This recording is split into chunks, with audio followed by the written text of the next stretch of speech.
London லூசியம் சிவனாலயம் 90களில் ஆரம்பிக்கப்பட்டது.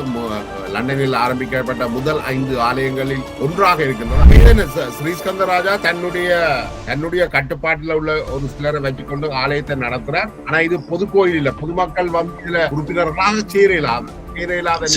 இப்பொழுது தலைவராக இருக்கிற ஸ்ரீஸ்கந்தராயா அவர் திட்டத்தை பெரிதாக்கி 800,000 பவுண்ட்ஸுக்கு ஒரு ப்ராஜெக்ட கொடுத்தார். 800,000 கொடுத்த ப்ராஜெக்ட் கட்டி முடிக்கல அவர் 1.6 மில்லியனுக்கு கட்டி முடித்தார்.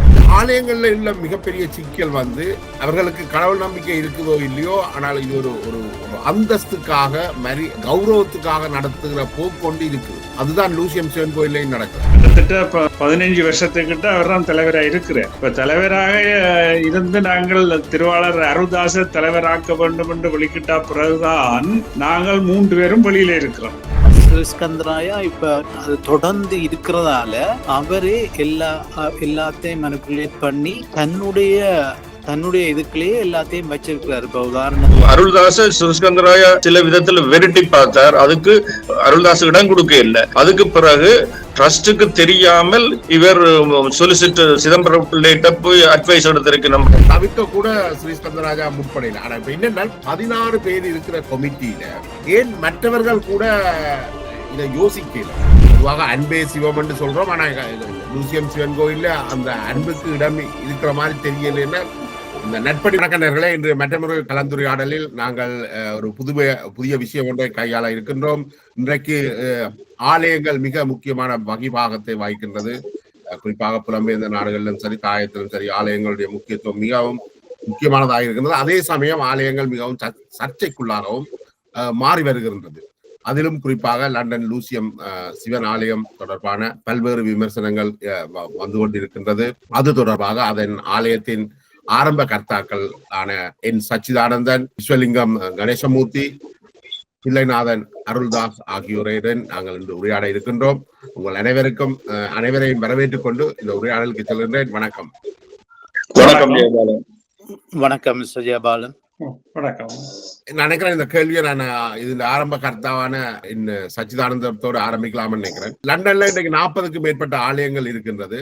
இந்த ஆலயங்கள்ல வந்து ஒவ்வொரு ஆலயத்திலையுமே பல்வேறு சர்ச்சைகள் எழுந்த வண்ணம் இருக்கின்றது. இந்த சர்ச்சைகளின் அடிப்படை காரணம் பெரும்பாலும் அந்த ட்ரஸ்டிகளுக்குள்ள உள்ள சிக்கலாகத்தான் இருக்கின்றது. லண்டன் லூசியம் சிவனாலயம் 90களில் ஆரம்பிக்கப்பட்டது.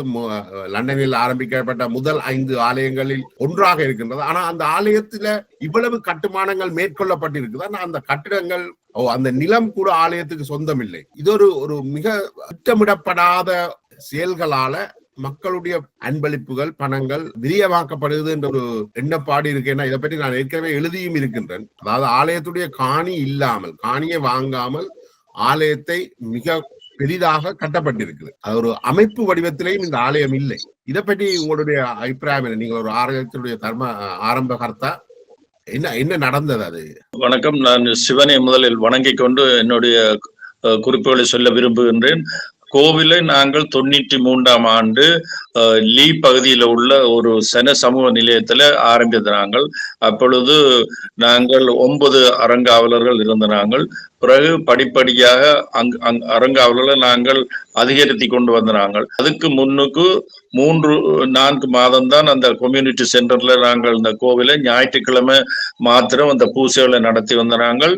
கோவில் விக்கிரகங்களை அந்த மண்டபத்திலேயே உள்ள ஒரு அறையில் வைத்திருந்தாங்கள். ஒரு ஐயர் தினமும் போய் பூசை பண்ணி கொண்டு வந்தவர். பின்பு நாங்கள் அந்த கோவிலை தற்பொழுது கோவில் இருக்கின்ற இடத்துக்கு மாற்றிவிட்டோம். 93 டிசம்பர் மாதம் வரையில மாத்தினதுக்கு பிறகு அந்த இப்ப இருக்கிற கோவில் இருக்கிற கட்டடம் மிகவும் பாழடைந்த ஒரு கட்டடமா இருந்தது.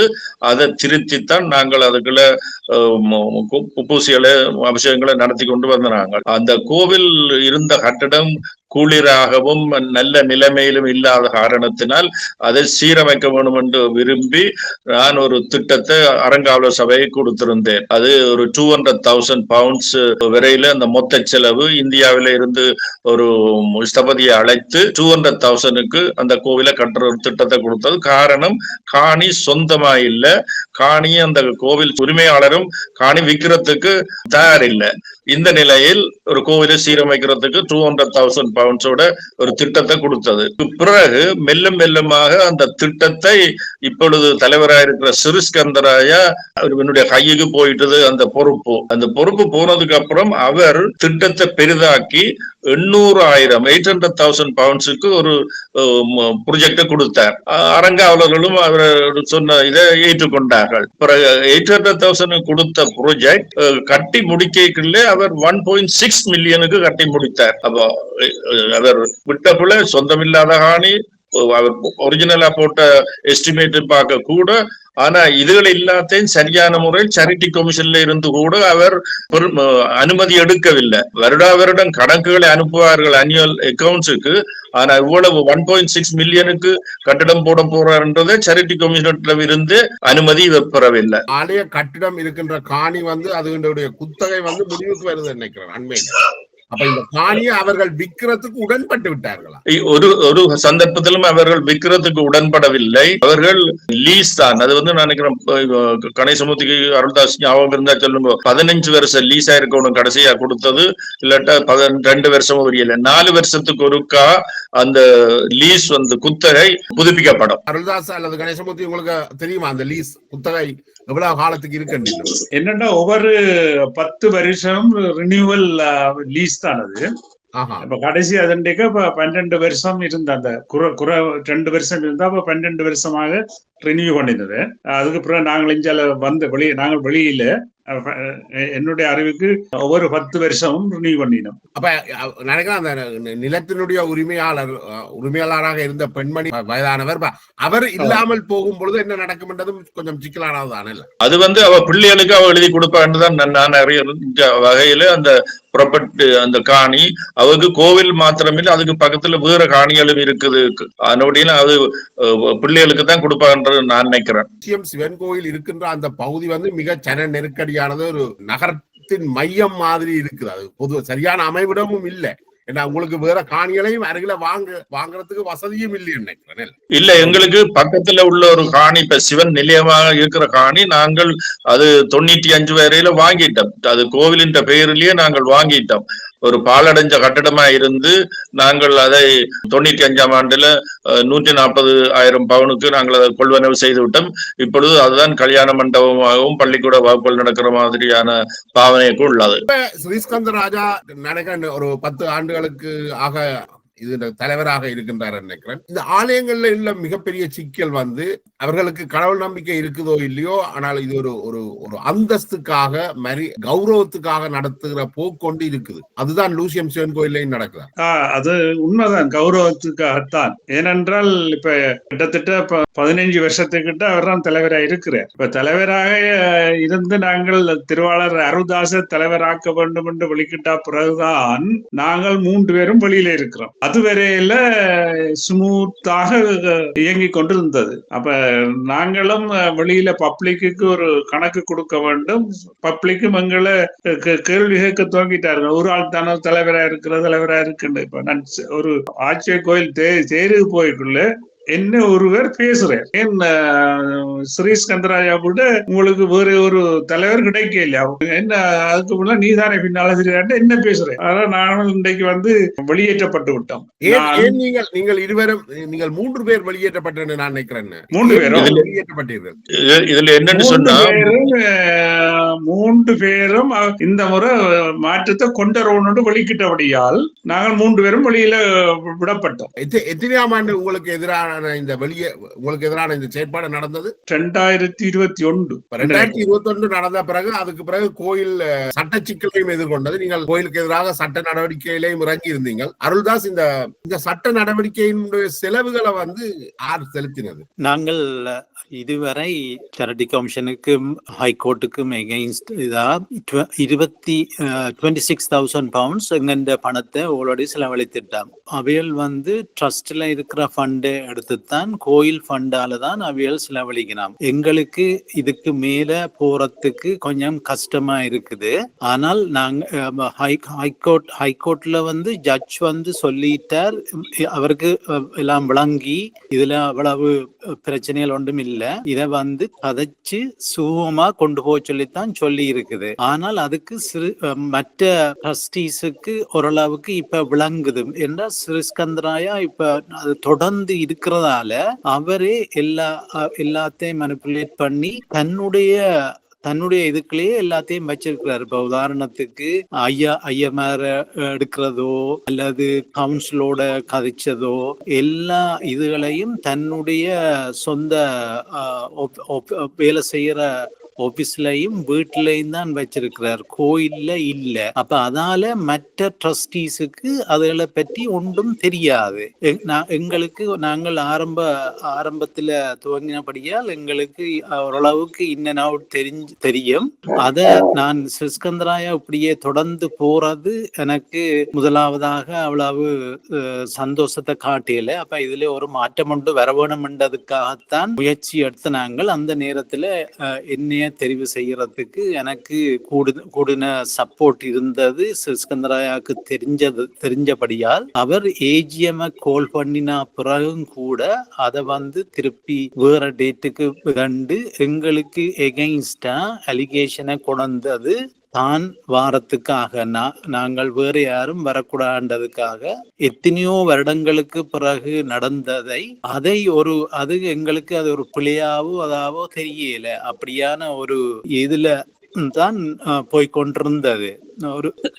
அவர் அத பிளான் பண்ணி எனக்கு எகெயின்ஸ்டா கொண்டு கணேசமூர்த்தியும் ஸ்ரீஸ்கந்தரா ராஜ்யம் எனக்கு சப்போர்ட்டா இருக்கிறது தெரிஞ்சதால இத இன்னும் ஒரு ட்ரஸ்டியோட அவர் செக்ரட்டரியா இருந்தவர் அவரோட போய் ட்ரஸ்ட் மீட்டிங்லயே ஒன்றும் கதைக்காமல் கொள்ளாமல் நேர சொலிசிட்டர்கிட்ட போய் எங்களுக்கு எகெயின்ஸ்டா கொண்டு அதுவும் எங்க கமிட்டி எங்க ட்ரஸ்ட் மீட்டிங்ல 2 மீட்டிங்ல எங்களுக்கு எகெயின்ஸ்டா ஒன்று நடவடிக்கை எடுக்கிறது இல்லைன்னு சொன்னா பிறகும் கூட அவர் சேரிட்டி கமிஷனுக்கு எங்களுக்கு எதிராக எழுதி போட்டு என்னன்னா இந்த கணக்கியல் கோவையில ஒரு சிக்கலுக்காகத்தான் உங்கள் மூவரை நீக்கிறது. 3வது நபர் பேர் எனக்கு தெரியல, 3 பேரை நீக்கி இருக்கிறார். அதுக்கு பிறகு நீங்கள் அதுக்கு எதிராக சட்ட நடவடிக்கை எடுத்து உங்கள் பக்கமும் 26,000 ஒவ்வொருத்தருக்கு வந்திருக்கிறேன். அதே போல கோயிலுக்கும் பெருந்தொகையான சட்ட செலவு நடந்திருக்கு. அது கோயிலின் மக்களுடைய பணத்துலதான் அது செலவழிக்கப்பட்டிருக்குது.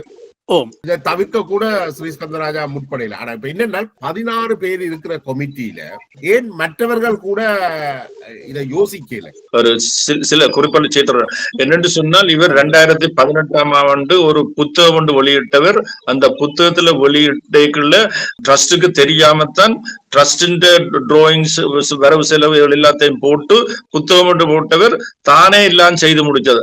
அந்த புத்தகத்தில் வந்தவுடனே ட்ரஸ்டிஸ் எல்லாருக்கும் இவர் மேல சரியான ஒரு ஆத்திரம், எப்படியும் இவரை விலத்த வேணும் என்றதுக்கு. அப்ப அந்த நேரம் தான் டாக்டர் கருணாகரன் அருள்தாஸுக்கு சஜஸ்ட் பண்ணது, நீர் தலைவராக வர்றதுக்கு கொண்டஸ்ட் பண்ணு சஜஸ்ட் பண்ணது. அப்பதான் அருள்தாஸும் அதை ஏற்று மற்றவை சப்போர்ட்டோட தலைவராக வர்றதுக்கு போதிய வாக்குகள் இருந்தது. அதுக்கு பிறகு அருள்தாச ஸ்ரீஸ்கந்தராயா சில விதத்துல வெரைட்டி பார்த்தார். அதுக்கு அருள்தாஸ் இடம் கொடுக்க இல்லை. அதுக்கு பிறகு ட்ரஸ்டுக்கு தெரியாமல் இவர் சொலிசிட்டர் சிதம்பரம் பிள்ளைகிட்ட போய் அட்வைஸ் எடுத்திருக்கு நம்ம ராஜசுந்தரமும் சுகுமாரும் சேர்ந்து. அதுக்கு பிறகு பல குழப்பங்களுக்கு பிறகு சேரிட்டி கமிஷன் இவியல்ல எந்த விதமான பிழையும் இல்லை. இவியல் 3 பேரிலும் எந்த கோர்ட்டிலேயோ இல்லாட்டா எந்த டிபார்ட்மெண்ட்லயோ எந்த விதமான குற்றமும் இல்லை. அப்படின்னா அவசர நீங்கள் சமரசத்துக்கு போங்கொண்டுதான் ஹைகோர்ட்டும் சேரிட்டி கமிஷன். இந்த 3 பேரும் சமரசத்துக்கு போறதுக்கு ரெடி. இவர் ஸ்ரீஸ்கந்தராஜா தான் அவருடைய ஆதரவாளர்கள் தான் சமரசத்துக்கு போகாமல் பின்னுக்கு இழுத்து கொண்டு போறார்கள். இவர் நேரத்துக்கே சொன்ன மாதிரி இவர்கள் சொந்த காசும் சில டிவோட்டிஸும் ஹெல்ப் பண்ணி வழக்குக்கு சட்டத்தரணியில கொடுத்தது. அவர்கள் கோவில் காசைத்தான் செலவழித்து கொண்டிருக்கிறார்கள். இப்ப நான் இது விடயம் தொடர்பாக பல தடவைகள் எழுதியிருக்கிறேன். கடந்த 30 ஆண்டு காலத்துல இந்த லூசியம் சிவன் கோயில் சம்பந்தமாக பல தடவை எழுதி இருக்கின்றேன். ஒவ்வொரு தடவையும் எழுதுகின்ற போது கோயிலுடைய ட்ரஸ்டிகளுக்கு அழைப்பு விடுத்து அவர்களையும் இணைத்துக் கொள்ள அவர்கள்ட்ட இருந்து பதிலும் எதிர்பார்த்திருந்தேன். ஆனால் அது நிகழையில. அவர்கள் அதை சொல்ல முன்வரையில. ஆனா இந்த இடத்துல அவர்கள், நான் நினைக்கிறேன், அவர்கள் தொடர்பு கொண்டால் அல்லது நாங்கள் தொடர்பு கொள்ளும் போது பதிலளித்தால் அவர்களுடைய பக்கத்து நியாயத்தை இதுக்குள்ள கொண்டு வரதுக்கான வாய்ப்பு இருக்கும். அதை நிச்சயமாக தேசம் நெட் ஏற்பாடு செய்யும். அது ஒரு புறம் இருக்க, மக்களுடைய பணத்துல இவ்வாறான விஷயங்கள், தேவையற்ற விஷயங்கள் நடக்கிறது எவ்வளவு மோசமானதாக இருப்பேன். இப்ப உள்ள நிர்வாகத்துல நீங்கள் மூவரும் இல்லைன்னு நான் நினைக்கிறேன். அப்படியா? இல்ல இல்ல. இப்ப உங்களை மீண்டும் நிர்வாகத்துக்குள்ள அதாவது உங்களை வெளியேற்றிய உங்களை நிர்வாகத்துல எடுக்கும்படி சட்டம் சொல்லி இருக்குது. இப்ப அதுக்கு அவர்கள் என்ன பதில் தாரார்கள்? அந்த நீதிமன்ற தீர்ப்புக்கு அவர்களுடைய பதில் என்ன? இதுல ஒன்று சொல்ல விரும்புறேன் ஜெயபாலன், என்னன்னு சொன்னா, சமரசத்துக்கு போகிறதுக்கு இவர்கள் எத்தனிக்க அவர்கள் தங்களுடைய சொலிசிட்டருக்கு சொல்லி இருக்கணும், நாங்கள் இந்த அருள்தாஸ், கணேசமூர்த்தி, கிருஷ்ணானந்தராஜா கோர்ட்டுக்கு என்னென்ன சொன்னார்களோ அவை எல்லாத்தையும் தங்களுக்கு தரும்படி, கோர்ட்டுக்கும் சேரிட்டி கமிஷனுக்கும் கொடுத்ததுல தங்களுக்கு திரும்படி. அது கோர்ட் சொல்ல இல்லை, இவைக்கு கொடுக்க சொல்லி அதை இவன் நிப்பண்ணி கொண்டிருக்கணும். கொடுக்க வேண்டிய தேவையும் இல்லை. அது ஒரு ஷார்ட்டாக சிறிஸ்கந்தராயா அங்க கோர்ட்டுக்கும் சேரிட்டி கமிஷனுக்கும் கொடுத்தது எங்களுக்கு தாருங்கோ, அதுக்கு பிறகு பார்த்துக் கொள்வோம் என்று சாக்கு போக்கு சொல்லி கொண்டிருக்கிறேன். இப்ப இந்த கோயில மற்றொரு சிக்கலும் நடந்து கொண்டிருக்க நினைக்கிறேன். குறிப்பாக இந்த கோயிலுடைய திருவிழா காலங்கள்ல அந்த தேர் இழுக்கிறது, சாமி தூக்குறது போன்ற விஷயங்கள்ல அங்களுக்குள்ள இன்னொரு இளைஞர் அமைப்பு ஒன்றும் முரண்பட்டதை கேள்விப்பட்டிருக்கிறோம். அதுக்கு என்ன நடந்தது? அது என்னன்னு சொன்னால், இவள் 3 பேரையும் விலத்தினதை வைத்து ஒரு நாள் ஒரு கோவிலுக்கு முன்னால சில நின்று ஒரு ஆர்ப்பாட்டம் மாதிரி எதிர்ப்பு தெரிவித்தது. அந்த எதிர்ப்பின் போது சிலர் அதுல பங்கேற்றவர் தனிப்பட்ட முறையில தான் பங்கேற்றவர். அதுல உள்ளவர் அந்த இளைஞர் அந்த நற்பணி மன்றத்திலும் அங்கத்தவர்களாக இருக்கிறார்கள். அதை காரணமாக வச்சு நற்பணி மன்றம் இங்க பங்கன் பண்ணக்கூடாது, நற்பணி மன்றம் தங்களுடைய சால்வியை கட்டிக்கொண்டு கோவிலுக்குள்ள நிற்கக்கூடாது, அப்படியான ஒரு தடை உத்தரவை போட்டு அவர்களுக்கும் இடைஞ்சல் கொடுத்தது. அவர்கள் அந்த நற்பணி மன்றமும் இவர்கள் மேல சொலிசிட்டர் மூலம் கடிதம் அனுப்பி இருக்கிறார்கள் நான் நினைக்கிறேன். எனக்கு அதை பற்றி தெரியாது, அவர்களைத்தான் கேட்கணும். நற்பணி மன்றம் பிரச்சனை இருக்கு. இந்த கோயில்ல இருக்கிற ட்ரஸ்டிகள் பெரும்பாலும் வயதாகி கொண்டு போகிறார்கள் என்ற ஒரு குற்றச்சாட்டு இருக்குது. இந்த 16 பேர்ல பெரும்பாலும் ஒரு இளம் வயதினர் இருக்கிறார்கள். தற்பொழுது ட்ரஸ்டியாக இருக்கின்ற இந்த 16 பேர்ல இளம் வயதானவர்களும் இருக்கிறார்கள். யார் இந்த முடிவுகள் எல்லாத்தையும் எடுக்கணும் என்று சொன்னா, 16 பேர் இருக்கைகள்ல 13 பேரை விலத்தினதுக்கு பிறகு அந்த நம்பர் 13 வந்துட்டது. 13 எண்ணிக்கைகள்ல அது லெஸ் தேன் 14, மினிமம் நம்பர் 14 இருக்கணும். அப்ப 13 ஆகுது. அப்ப அங்கேயே அவர் சட்டவிரோதமா நடத்திட்டார். 14 இருக்கிறதுக்கு இல்லாமல் 13 கீழே கொண்டுட்டார். பிறகு அந்த 13 பேரை வச்சுக்கொண்டு என்ன ஒரு ஆளை ட்ரஸ்டியா கொண்டுனோம், அதுவும் சட்டவிரோதம். அந்த 14 கொண்டுட்டு ஒரு பொதுக்கூட்டம் ஏஜிஎம் நோட்டீஸ் அனுப்பினவர். ஏஜிஎம் நோட்டீஸ் அனுப்பி போட்டு அதுக்கு பிறகு ஏஜிஎம் நோட்டீஸ் அனுப்புறது எக்ஸிஸ்டிங் மெம்பர்ஸுக்கு தான் ஏஜிஎம் நோட்டீஸ் வழக்கமா அனுப்புறது. இவர் ஏஜிஎம் நோட்டீஸ் அனுப்பி போட்டு ஒரு ஸ்பெஷல் மீட்டிங்கை கால் பண்ணி பிறகு மேலதிகமா பிறகு 3 பேரை ட்ரஸ்டீஸ் ஆகி இருக்கிறார். ஏனென்றால் அவர் தனக்கு பெரும்பான்மை வாக்குகள் வேணும்ன்றதுக்காக பிறகு ஒரு 3 பேரை சொல்றார். அப்ப 4 பேர் சட்டவிரோதமா இதுக்குள்ள சேர்க்கப்பட்டிருக்கிறார்கள். இப்ப மொத்தமாக நினைக்கிறேன் 16 பேரா இருக்கிறோம். இப்ப 17 பேர் இருக்கிறோம் நினைக்கிறேன். சரி, இப்ப இந்த சட்டவிரோதமா சேர்த்த ஆக்களையும் வச்சுதான் அவர் ட்ரஸ்டியா இயங்கி கொண்டிருக்கிறார். இப்ப எல்லாத்தையும் செய்து கொண்டிருக்கிறார், நிறைவேற்றி கொண்டிருக்கிறார். 17 பேர்ல இளம் வயதினர் 6வது இருக்கிறார்களா அல்லது எல்லாருமே வயதானவர்கள் தான் இத முன்னெடுக்கிறார்கள்? இப்ப புதுசா வந்த ஆக்கள் எல்லாரும் இளமாக்கள் தான் வந்திருக்கணும். ஆனால் அதுக்கு சிறிஸ்கந்தராயா இடம் கொடுக்க மாட்டார் அவைகளுக்கு. ஏனென்றால் அவர் எனக்கு நேராவே சொன்னவர் தான், இன்னும் ஒரு 5-6 வருஷம் இருந்துட்டு தான் ரிட்டையர் பண்ணிட்டு ரிட்டையர் பண்றேன்ற மாதிரி சொல்லி என்னைய அதுல கேட்க வேண்டாம், நீ போய் உனக்கு சப்போர்ட் பண்ற மற்ற ஆக்களுக்கு சொல்லி சொன்னவர். நான் அதுக்கு இடம் கொடுக்கல. திரும்பவும் அவர் கணேசமூர்த்தி கதைச்சு என்னோட போய் கதைக்க சொன்னது கணேசமூர்த்தி.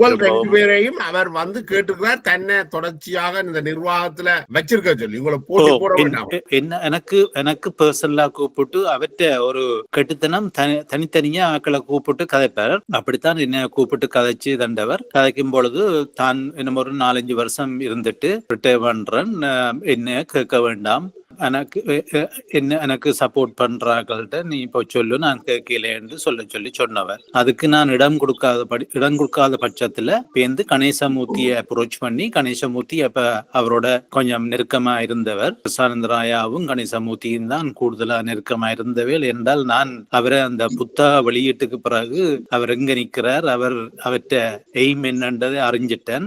ஆறுபடியால் நான் அவருக்கு எகெயின்ஸ்டா கொஞ்சம் இருந்தது. பிறகு இந்த கிருஷ்ணானந்தராஜாவும் கணேசமூர்த்தியும் சொல்லிட்டுனா எனக்கு தான் சப்போர்ட் பண்ணுவோம்.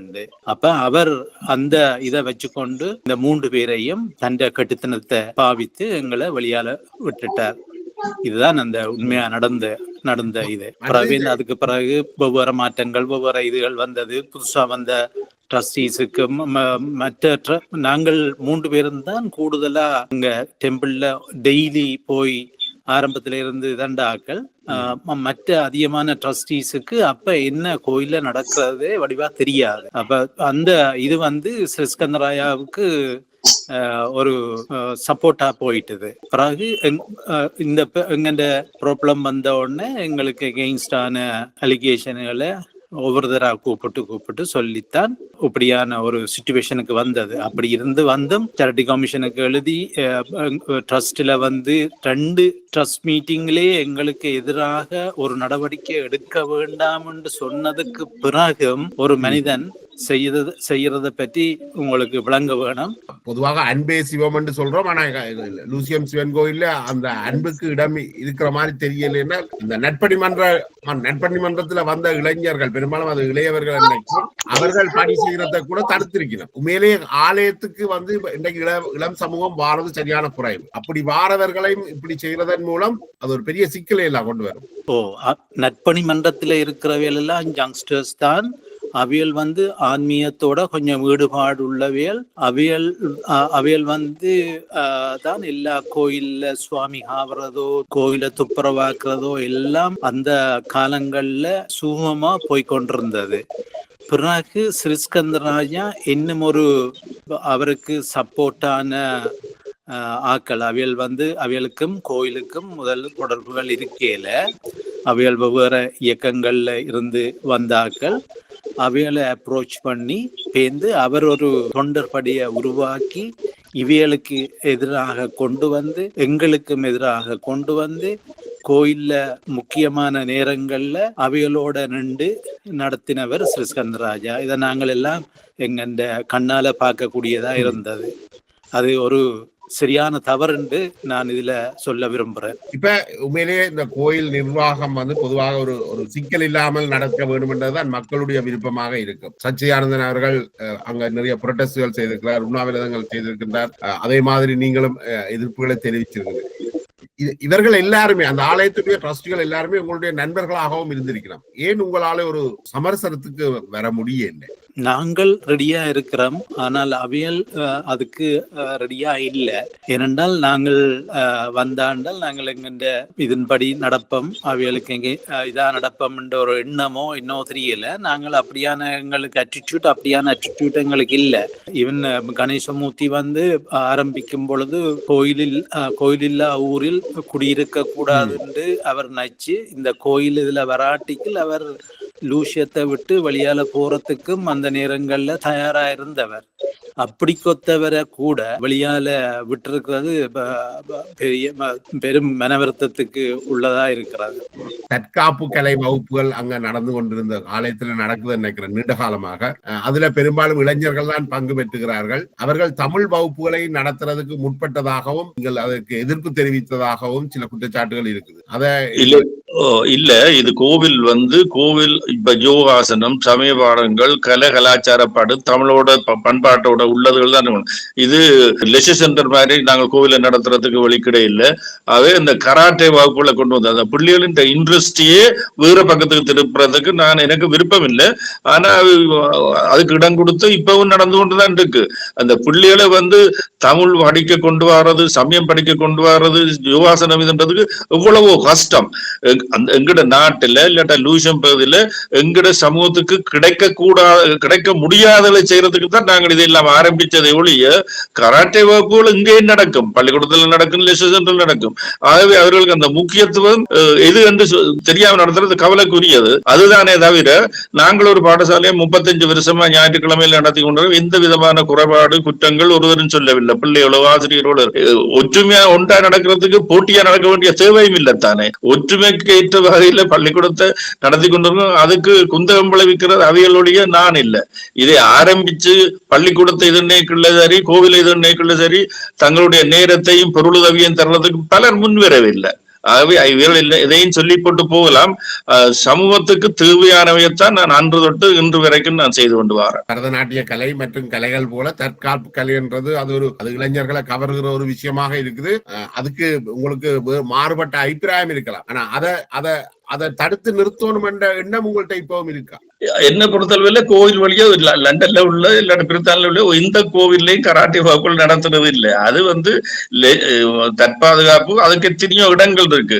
அது பாதுகாப்பாக கோயிலுக்குள்ள கொண்டு வர வேண்டும்ன்றது எனக்கு என்ன பொறுத்தளவு அது மாற்று கருத்து கிடையாது. ஆனா என்னுடைய கருத்துக்கு மாறித்தான் இவள் எல்லாம் செய்தவ, எல்லாம் மாறி செய்தபடியாத்தான் இவ்வளவுக்கு இவ்வளவு பிரச்சனைகள் கூடியிருக்கு. பிள்ளைகளை நீங்கள் யோசிச்சு பாருங்க.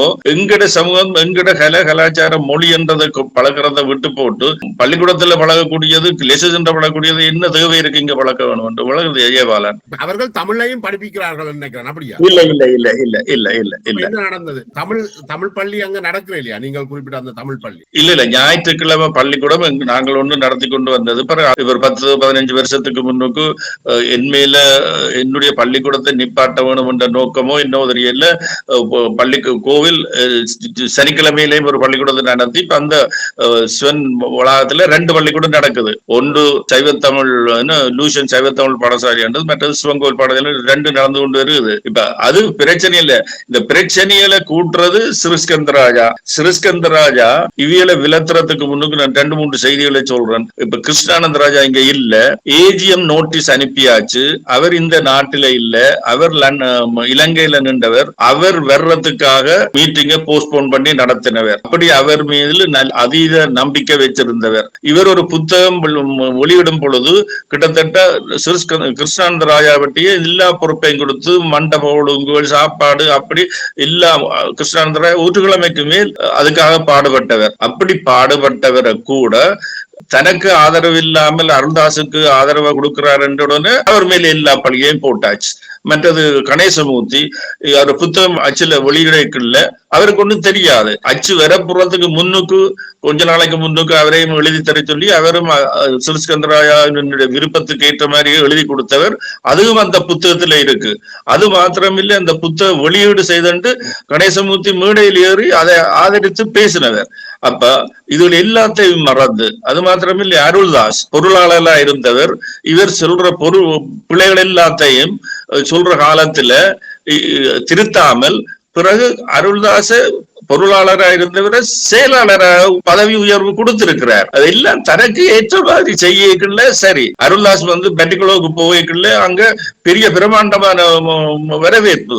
யார் அதை செய்ததுண்டா சுகுமார் என்ற ஒரு அறங்காவலர். அவர்கள் தங்களுக்கு ஏற்ற மாதிரி இவர்கள் 3 பேரையும் பாவிக்கிறதுக்கு பாவிச்சுட்டு பதவி போறன்ற உடனே பொல்லாத எல்லாத்தையும் சொல்லி 3 பேரும் என்ன பொறுத்தளவில் நீதியா இவ 3 பேரையும் விலத்திருந்தா நானும் சப்போர்ட் பண்ணுவேன். இவ செய்து அநீதியா விலத்துறது தான் என்னால் ஏற்க முடியாம இருக்கு. என்னன்னா இந்த இவ்வாறான அநீதிகள் நடத்துறத நீங்கள் ஸ்ரீஸ்கந்தராஜாவில குற்றம் சாட்டுங்க. ஆனால் அங்க ஒரு ட்ரஸ்ட் இருந்திருக்கு தானே, அது 16 பேர் 17 பேர் இருந்திருக்கிறார். அப்ப அவர்கள் என்ன செய்து கொண்டிருக்கிறார்கள் இந்த இவ்வளவு நடக்கின்ற காலகட்டத்தில்?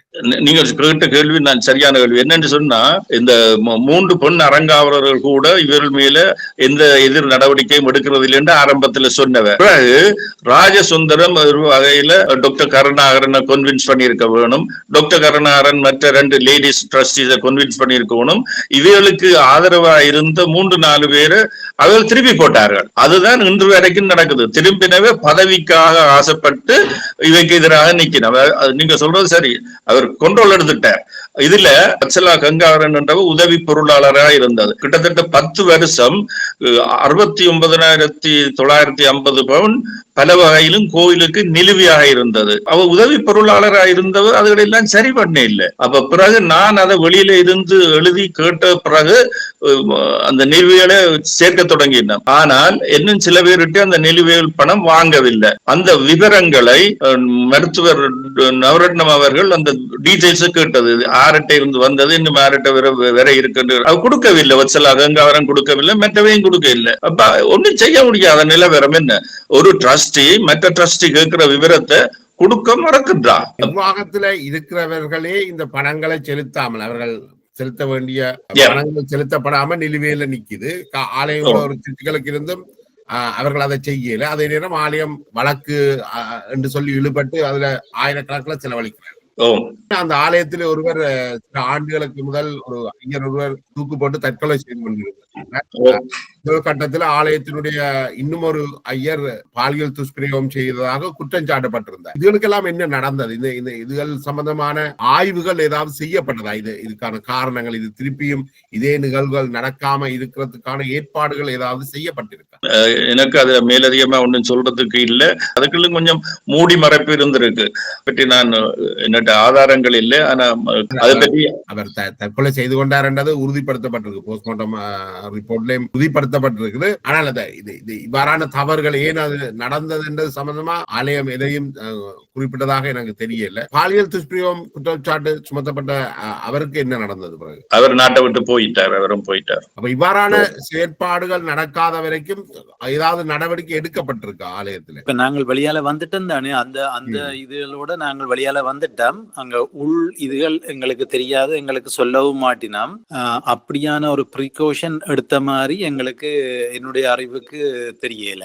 இப்ப நினைக்கிறேன் உரையாடல் நீண்டு கொண்டே போகுது. இப்ப இந்த ஆலயங்கள்ல வார இந்த சிக்கல், ஆலயங்கள் வந்து ஒரு மிகப்பெரிய அரசியல் களமாக மாறிக்கொண்டிருக்கு. குறிப்பாக இந்த ட்ரஸ்டிகளுடைய பிரச்சனை, ஒரு சிலர் அதிகாரத்தை கையில தக்க வச்சு கொண்டிருக்கிறார்கள். இதை எப்படி மாற்றி அமைக்கலாம்னு நீங்கள் நினைக்கின்றீர்கள்? இப்ப உங்களை மீண்டும் அவர்கள் உள்ளுக்கு எடுக்கலைன்னா உங்களுடைய அடுத்த கட்ட செயற்பாடு என்ன? அடுத்த கட்டம் இப்ப நாங்கள் பார்த்து கொண்டு இருக்கிறோம். அடுத்த கட்டம் நாங்கள் கோர்ட்ஸுக்கு கொண்டு போறதுக்கு தான் இருக்கிறோம். கொஞ்சம் பண பிரச்சனை இருக்கிறபடியால் அதால கொஞ்சம் தாமதமா இருக்குது.